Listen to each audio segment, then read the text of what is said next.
أعوذ بالله من الشيطان الرجيم بسم الله الرحمن الرحيم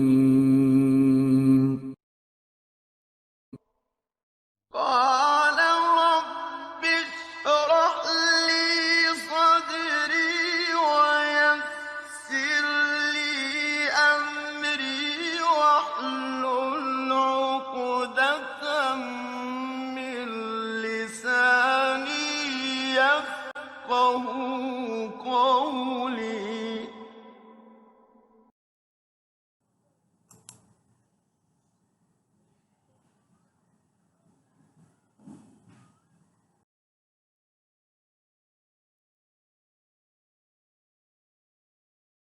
প্রিয় শিক্ষার্থী বন্ধুরা, আশা করি ভালো আছো।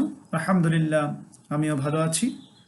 শিক্ষার্থী বন্ধুরা, আজকে আমি উচ্চ মাধ্যমিক তথ্য ও যোগাযোগ প্রযুক্তি বিষয়ের অধ্যায় 4, যার শিরোনাম ওয়েব ডিজাইন পরিচিতি এবং HTML থেকে কনসেপ্ট অফ HTML অর্থাৎ HTML এর ধারণাসমূহ, তার মধ্যে HTML সিনট্যাক্স, অ্যাট্রিবিউট এবং পেজ লেআউট নিয়ে আলোচনা করবে ইনশাআল্লাহ।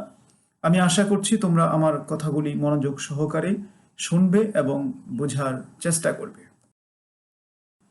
প্রিয় শিক্ষার্থী বন্ধুরা, আজকের এই পাঠ শেষে তোমরা শিখতে পারবে ট্যাগ কি তা বলতে পারবে, সিনট্যাক্স কি তা বলতে পারবে, ওপেন ট্যাগ ও ক্লোজিং ট্যাগ ব্যাখ্যা করতে পারবে, HTML কি তা ব্যাখ্যা করতে পারবে, HTML এর সুবিধা অসুবিধা বিশ্লেষণ করতে পারবে।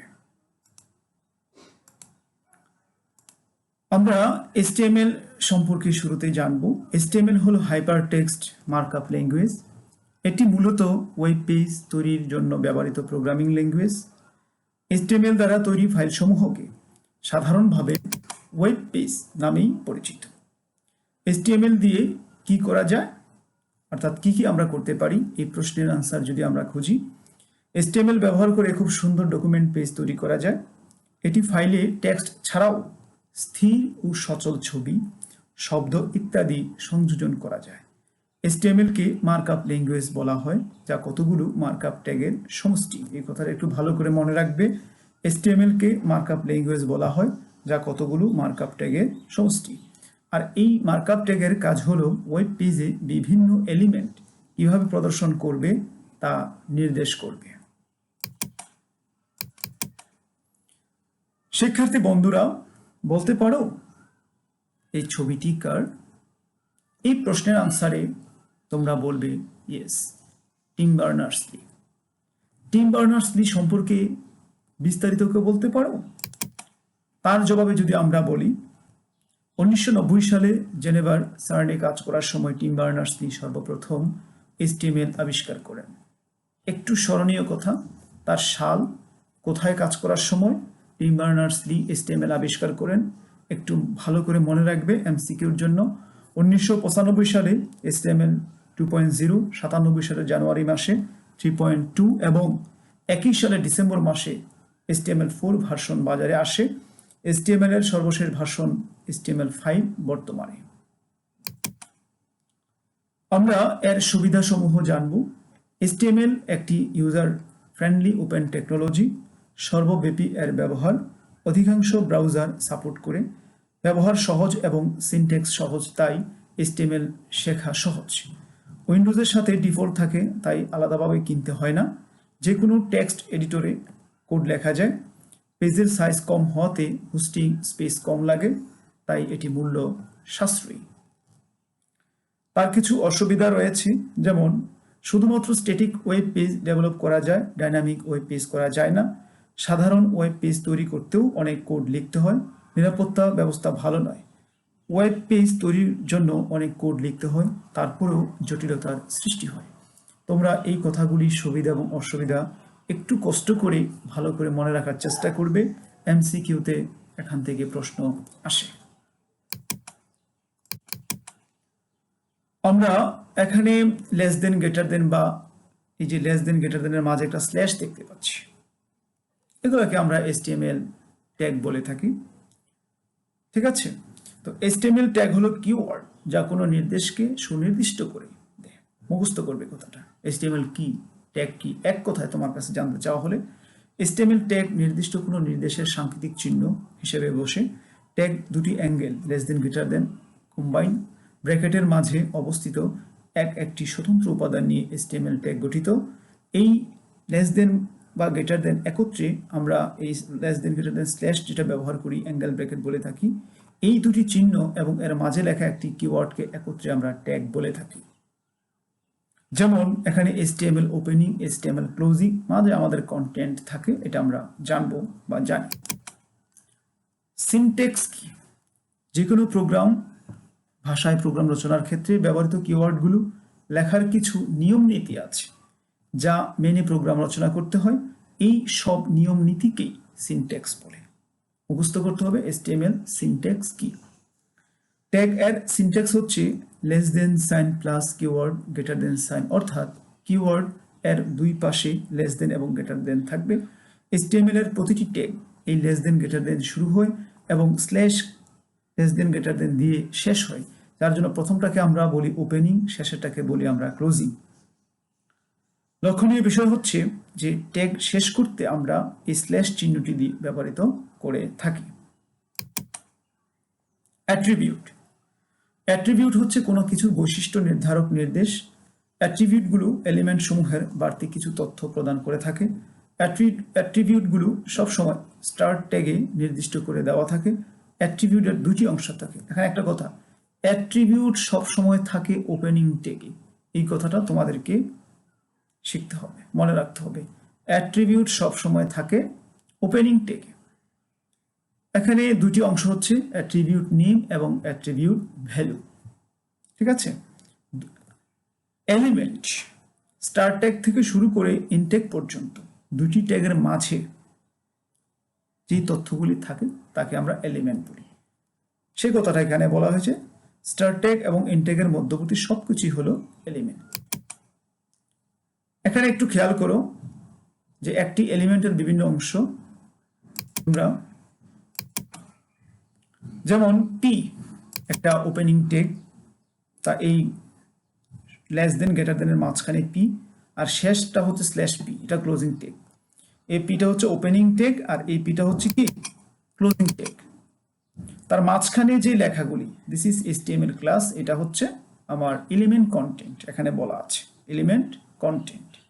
আবারও বলছি মনে রাখার সুবিধার্থে, পিটা হচ্ছে ওপেনিং ট্যাগ, এই পিটা হচ্ছে ক্লোজিং ট্যাগ। এই যে অ্যালাইন অ্যাট্রিবিউট নেম, লেফটটা হচ্ছে কি ভ্যালু, লেফটটা হচ্ছে অ্যাট্রিবিউট ভ্যালু, আর দিস ইজ HTML ক্লাস, এটা হচ্ছে এলিমেন্ট কন্টেন্ট। আর সম্পূর্ণটাকে আমরা এলিমেন্ট বলে থাকি। এই চিত্রটা খুব ভালো করে মনে রাখার চেষ্টা করবে, তাহলে তোমার পরীক্ষার MCQতে সুন্দরভাবে আনসার করতে পারবে, ক্ষয়ের প্রশ্ন আনসার করতে পারবে। ট্যাগের প্রকারভেদ সম্পর্কে আমরা জানবো। দুই ধরনের, কন্টেইনার এমটি ট্যাগ। যে সমস্ত ট্যাগের ওপেনিং বা শুরু, ট্যাগের বিষয়বস্তু ক্লোজিং বা শেষ ট্যাগ থাকে তাকে কন্টেইনার ট্যাগ বলে। অর্থাৎ ওপেনিং এবং ক্লোজিং আছে যে ট্যাগের, সেটাকে আমরা কন্টেইনার ট্যাগ বলে থাকি। যেমন এখানে তোমরা একটু লক্ষ্য করো, পি শুরু পি শেষ কন্টেইনার ট্যাগ, বি শুরু বি শেষ, এটা হচ্ছে একটা কন্টেইনার ট্যাগ। তারপরে আমাদের এমটি ট্যাগ, যে সমস্ত ট্যাগের ওপেনিং বা শুরু ট্যাগ আছে কিন্তু ক্লোজিং বা শেষ ট্যাগ নাই তাকে আমরা এমটি ট্যাগ বলি। ওপেনিং আছে ক্লোজিং নেই, বিআর, ব্রেক, এইচআর, হরিজন্টাল, এগুলির ওপেনিং আছে। আইএমজি, ইমেজ ট্যাগ ওপেনিং আছে বাট ক্লোজিং ট্যাগ নেই, এই ট্যাগগুলিকে আমরা এমটি ট্যাগ বলে থাকি। স্ট্রাকচার, এখানে HTML শুরু HTML শেষ মৌলিক ট্যাগ আমরা জানি। হেড শুরু হেড শেষ, এটা একটা মৌলিক ট্যাগ। টাইটেল শুরু টাইটেল শেষ, এই অংশটাকে আমরা হেড সেকশন বলি। তারপরে এই বডি, তার ভিতরে আমাদের মূল আলোচনার বিষয়টা থাকবে, এই বডিটাকে আমরা বডি সেকশন বলে থাকি। আবার বলছি, এই স্ট্রাকচারটা পরীক্ষা এসেছে, হেড শুরু হেড শেষ, তার মাঝে টাইটেল, এটা হেড সেকশন, আর বডিটা হচ্ছে বডি সেকশন। বডির ভিতরে যে তথ্যগুলি থাকবে তা আমাদের ব্রাউজারে আউটপুটে শো করবে। ওয়েবসাইটে বিভিন্ন উপাদান থাকে, একটা লেআউট আমরা প্র্যাকটিস করছি, যেমন টাইটেল, হেডিং, প্রধান কন্টেন্ট, এর মধ্যে টেক্সট, ইমেজ, লিঙ্ক ইত্যাদি থাকতে পারে, ফুটার ইত্যাদি থাকতে পারে। কোনটি কোথায় কিভাবে স্থাপিত হবে তার পরিকল্পনা বা ছকে লেআউট বলা হয়। অর্থাৎ আমার হিডার, ফুটার, কন্টেন্ট, ইমেজ, লিঙ্ক এগুলি কোথায় থাকবে তা একদম শৃঙ্খলিতভাবে আমরা একটা ছক এর আকারে যখন উপস্থাপন করব সেটাকে আমরা লেআউট বলবো। লেআউট হলো একটি পেজের প্রধান কন্টেন্ট এরিয়া, স্ট্রাকচার বা অবকাঠামো। সম্পূর্ণ ওয়েবসাইটটি একটি ডিজাইন হতে পারে, কিন্তু প্রত্যেকটি আলাদা পেজের লেআউট ভিন্ন হতে পারে। ওয়েবসাইট তৈরির পূর্বে এর লেআউট তৈরি করে নিলে কাজের সুবিধা হয়ে থাকে। একটু লক্ষ্য করো, আমি ডানে যে চিত্রটা দিয়েছি কন্টেইনার, এখানে লঘু, আমি একটা প্রতিষ্ঠানের ওয়েবসাইট তৈরি করব, লঘু বাম পাশে আমরা একটা তার মনোগ্রাম দিব, তারপরে প্রতিষ্ঠানের নামটা দিব, নেভিগেশন দিব এখানে, তারপরে মেইন কন্টেন্ট, তারপরে আছে এখানে অর্থাৎ সাইড বার, যা যা আমাদের অতিরিক্ত দরকার, ফুটার নিচে আমরা কিছু তথ্য দিব। তাই এটা লেআউট একটা আমরা এখানে সাজিয়েছি তোমাদের বোঝার সুবিধার্থে। শিক্ষার্থী বন্ধুরা, আমরা HTML ডকুমেন্টে হেড সেকশনের কিছু এলিমেন্ট নিয়ে আলোচনা করব এখন। যেমন এলিমেন্ট টাইটেল। এই টাইটেলের ভিতরে কি থাকবে এবং কিরকম হবে তার আলোচনা। এলিমেন্ট টাইপ এটা কন্টেইনার একটি ট্যাগ, শুরু আছে শেষ আছে। মূলত ওয়েবসাইটের বিষয়বস্তুর সাথে সঙ্গতি রেখে একটি সংক্ষিপ্ত টাইটেল এই ট্যাগের মাঝে লেখা হয়। টাইটেল দেওয়ার সময় দুইটি জিনিস মনে রাখতে হয়। এক, টাইটেল ট্যাগ শব্দের সংখ্যা 40 থেকে 80 হওয়া বাঞ্ছনীয়, বেশি না হওয়া ভালো, কম অসুন্দর লাগে। দুই, টাইটেল ট্যাগের মাঝে অন্য কোনো ট্যাগ ব্যবহার করা যায় না। এই কথাগুলি MCQর জন্য মনে রাখতে হবে। মেটা ট্যাগ, মেটা এটা একটা কন্টেইনার। এই ট্যাগ ব্যবহার করা হয় ডকুমেন্ট সম্পর্কিত তথ্য সন্নিবেশ করার জন্য। যেমন ওয়েব পেজটি কে তৈরি করেছে তার পরিচয়, ওয়েবসাইটের বিষয়বস্তু এই ট্যাগ দিয়ে আমরা ব্যবহার করে থাকি। লিঙ্ক একটি এমটি ট্যাগ, একটি ডকুমেন্টের সাথে এক্সটার্নাল অন্য কোনো ফাইলের স্টাইল শিট সংযোগ তৈরি করার জন্য এই ট্যাগ ব্যবহার হয়। বেস এটা হচ্ছে এলিমেন্ট টাইপ হচ্ছে এমটি, একটি ওয়েবসাইটের সমস্ত লিঙ্কে একটি ওয়েব পেজের ডিফল্ট লিঙ্কের সাপেক্ষে ব্যবহারের জন্য ব্যবহার করা হয় বেস ট্যাগ। তারপরে স্টাইল, এটা হচ্ছে টাইপ হচ্ছে কন্টেইনার, ডকুমেন্টে CSS স্টাইল শিট যুক্ত করা হয়। এই ট্যাগের সাথে টাইপ নামে একটি অ্যাট্রিবিউট ব্যবহার করা হয়। স্ক্রিপ্ট এটা হচ্ছে টাইপ হচ্ছে কন্টেইনার, যা স্ক্রিপ্টিং ল্যাঙ্গুয়েজ দ্বারা লিখিত কমান্ডগুলোকে ধারণ করার জন্য ব্যবহার করা হয়ে থাকে। শিক্ষার্থী বন্ধুরা, এই বিষয়গুলি আমরা একটু দেখে দেখে পড়বো, বারবার শুনবো, মনে রাখবো। অর্থাৎ আমাদের প্র্যাকটিক্যালি ব্যাকগ্রাউন্ডে ভালো কাজ করার ক্ষেত্রে এই বিষয়গুলি আমাদের কাজে লাগবে। HTML ডকুমেন্টে বডি সেকশনের কিছু এলিমেন্ট অর্থাৎ বডি শুরু বডি শেষের ভিতরে আমাদের কিছু কাজ রয়েছে। যেমন এ এলিমেন্ট কন্টেইনার লিঙ্ক স্থাপনের জন্য অ্যাঙ্কর ট্যাগ নির্দেশ করে। বি কন্টেইনার টেক্সট বোল্ড করার জন্য ব্লক কোড। কন্টেইনার অর্থাৎ প্যাসেজকে কোটেড করার জন্য আমরা যেটা ডাবল কোট বলে থাকি, সিঙ্গেল কোট বলে থাকি। বিআর এটা এমটি লাইন ব্রেক করার জন্য। ডিডি এটা এমটি ডেফিনেশন ডেসক্রিপশনের জন্য ব্যবহার করা হয়ে থাকে। ডিএল এটা কন্টেইনার ওপেনিং ক্লোজিং দুটি আছে, অর্থাৎ ডেফিনেশন লিস্ট এর জন্য ব্যবহার করে থাকি। ডিটি এটা এমটি টার্ম এর জন্য ব্যবহার করে থাকি। ইএম কন্টেইনার টেক্সটকে এমফাসাইজড করে দেখার জন্য। H1 to H6 container opening closing আছে। হেডার 1 থেকে 6 পর্যন্ত লেখাকে সাইজ উপস্থাপন করার জন্য ব্যবহার করা হয়ে থাকে। HR হরিজন্টাল যেটা একটা এমটি ট্যাগ এবং I কন্টেইনার ওপেনিং ক্লোজিং আছে, যেটা ইটালিক লেখাকে বাঁকা করার জন্য ব্যবহার করা হয়ে থাকে। IMG এমটি ট্যাগ ছবি সংযুক্ত করার জন্য ব্যবহার করা হয়ে থাকে। LI লিস্ট এমটি ট্যাগ অর্থাৎ এটার তালিকা তৈরি করার জন্য ব্যবহার করা হয়ে থাকে। Well order list opening closing দুটি আছে, অর্ডার লিস্ট অর্থাৎ তালিকা তৈরি করার জন্য ব্যবহার করা হয়ে থাকে। প্রি ওয়ার্ড প্রসেসর যেভাবে টেক্সট লাইন ভেঙে ভেঙে সাজিয়ে লিখি সেভাবে কোডে লিখলে এই ট্যাগটি অনুরূপভাবেই প্রদর্শিত হবে, অর্থাৎ প্রি ট্যাগ অর্থাৎ আমি নোটপ্যাডে যেভাবে লিখবো হুবহু সেম আউটপুটটাই আমরা ব্রাউজারে দেখতে পাবো। স্ট্রং কন্টেইনার লেখাকে স্ট্রং আকারে দেখার জন্য এই ট্যাগটি ব্যবহার করা হয়ে থাকে। ইউএল অর্থাৎ আনঅর্ডার লিস্ট হিসেবে আমরা এই নামটা জেনে থাকি। ইউ হচ্ছে টেক্সট আন্ডারলাইন করার জন্য আমরা এই ট্যাগটি ব্যবহার করে থাকি।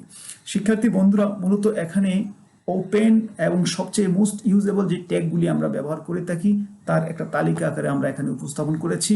আমি আশা করব তোমরা বিষয়গুলি বারবার দেখে দেখে পড়ে তোমরা আয়ত্তে নিয়ে আসবে। প্রিয় শিক্ষার্থী বন্ধুরা, আমরা প্রশ্নোত্তর পর্বে চলে এসেছি। এ পর্বে আমরা কিছু প্রশ্ন নিয়ে আলোচনা করব। তোমরা শুনবে এবং নিজ থেকেই প্রশ্নের উত্তর বের করার চেষ্টা করবে ইনশাআল্লাহ। শিক্ষার্থী বন্ধুরা, আমরা একক কাজ এখানে ছোট্ট একটি প্রশ্ন দেখতে পাচ্ছি। এই প্রশ্নের আলোকে আমরা আনসার করার চেষ্টা করব। তারপর আমরা অনুধাবন প্রশ্ন, উচ্চতর দক্ষতা প্রশ্ন, প্রয়োগমূলক প্রশ্ন আমরা দেখব। কোনটি এমটি ট্যাগ? এখানে এমটি ট্যাগ কোনটিকে বোঝানো হয়েছে? I, B, IMG, EM. আমরা যে ট্যাগগুলি পড়েছি, এমটি ট্যাগ বলতে আমরা জানি যেটার ওপেনিং আছে, ক্লোজিং থাকে না, এমন একটি ট্যাগকে আমরা এমটি ট্যাগ বলে থাকি।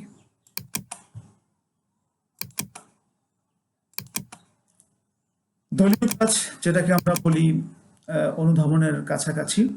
অপারেটিং সিস্টেমগুলির নাম চিহ্নিত করো। এখানে যে চিহ্নগুলি দেখা যাচ্ছে, কোনটা কোন ধরনের অপারেটিং সিস্টেম তোমরা বের করার চেষ্টা করবে। যে আইকনগুলি দেখে এখানে একটা লেখা আছে ইউনিক্স, উইন্ডোজ 10, লিনাক্স, এই যে সিম্বলগুলি আছে তা দেখে বের করার চেষ্টা করো। খদল, ব্রাউজিং সফটওয়্যার, আমরা যে দেখে থাকি, যার মাধ্যমে আমরা দেখে থাকি, তত খুঁজে থাকি, তার জন্য কিছু সফটওয়্যার আছে। এই সফটওয়্যারগুলোর কিছু এখানে চিহ্ন দেওয়া আছে। এই চিহ্নগুলি তোমরা ফাইন্ডিং করো কোনটা কিসের। গতে HTML এডিটর, আমরা যা দ্বারা কোড লিখে পেজ তৈরি করি, তার কিছু এডিটর সফটওয়্যারের আউটপুট স্ক্রিনশট দেখা আছে। আমরা চেষ্টা করব কোনটা কিসের।